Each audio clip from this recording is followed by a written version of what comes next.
Welcome to our experimental computer and printing laboratory where we're now experimenting with different type of images. So we take an image that we've already created with this frame and we then experimented with some of our printed images. And this how we're going to take the individual eye so it sees in boxes.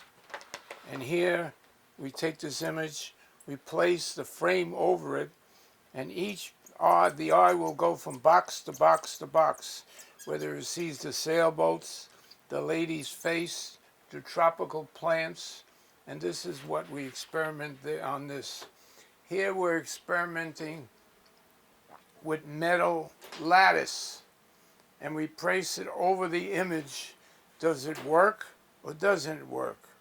So when we place this over, this does not work on this type of print.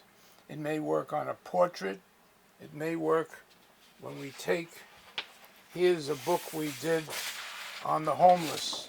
So if we take that and we put it underneath her like she's in jail, and it probably would work fine. And we experiment with many, many images until we get the right combination. Here's an alcoholic. Here's a smoker. We're currently experimenting a service where we would take these images, put them inside a box with a 2-minute tape recorder, and tell how she was dispossessed. She's out of work, nothing to eat. She's living on the streets. And the metal shows like a jail that she's locked into.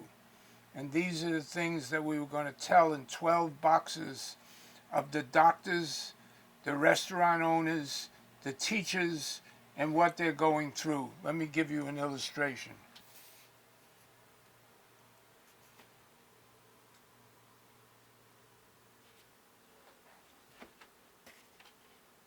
Here's an illustration of a niece of ours, a nephew, and their 8-month-old baby.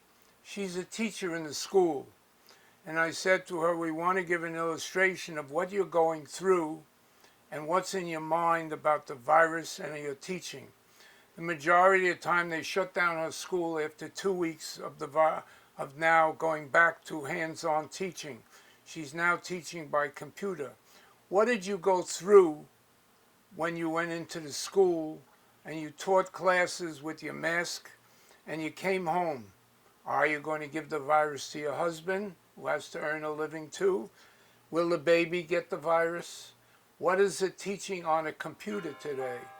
Here's a woman that's been dispossessed, put out of her apartment, fired from her job because of the virus, living in the streets and with her 2 children in a car. She has to scamper for every meal out of the garbage pail. What's going to happen to these people?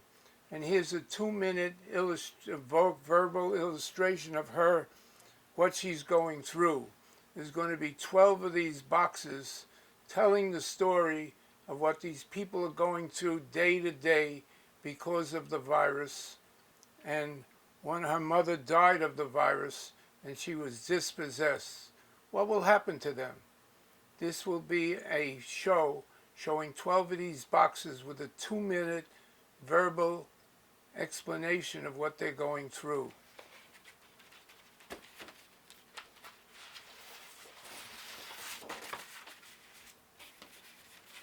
This is a professor that was laid off from his school, a college in New York. He was affected mentally and now walks around with a shopping cart. We're doing a poem, that which he wrote, of telling what he's going through and with an undetermined future. This is history being made every day of this virus epidemic. It must be told and shown to the public with light, sound, poetry, and music. It should be a great show, and it's a pleasure to record these people and saying what they are going through in today's environment. This is where it all starts. We do it on Photoshop. Here are our printers where we print. It's all done in-house, all to our small foundation. We are in our 80s, Trudy and I, working every day to record what's going on, producing new art, new formations, using light, sound, and motion to try and transcribe it, to make it what the environment is today, and to try and open it up to the public. Nothing commercially. We don't sell. We don't give away. We do a line of jewelry that we sponsor a orphanage in Tibet, and we do that together with the Dalai Lama. We donate our jewelry to charity, and it's all of our prints put on necklaces. This is our line of jewelry of our images, our art images. There's a process that a friend and I developed out of Long Island where he puts these on a press. We buy this unbreakable glass from Connecticut, and they cut it to size, ship it to Long Island, and we have over 2,800 of our art prints put onto jewelry. And we then donate them to charities, and they sell them to raise money, like the orphanage in Tibet, which now has 192 orphans in Tibet currently going on. 27 of them now went to college, and all this is the good that people can do in their retirement, as long as they don't sleep a lot and just work 12 to 14 hours a day doing good for mankind. How have I?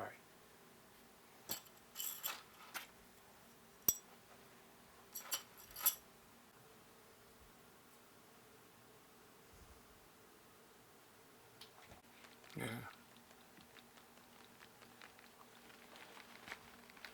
This is some of our 2,800 images that have been put onto necklaces and turned into liquid cash by donating them to charities they sell to do good for mankind.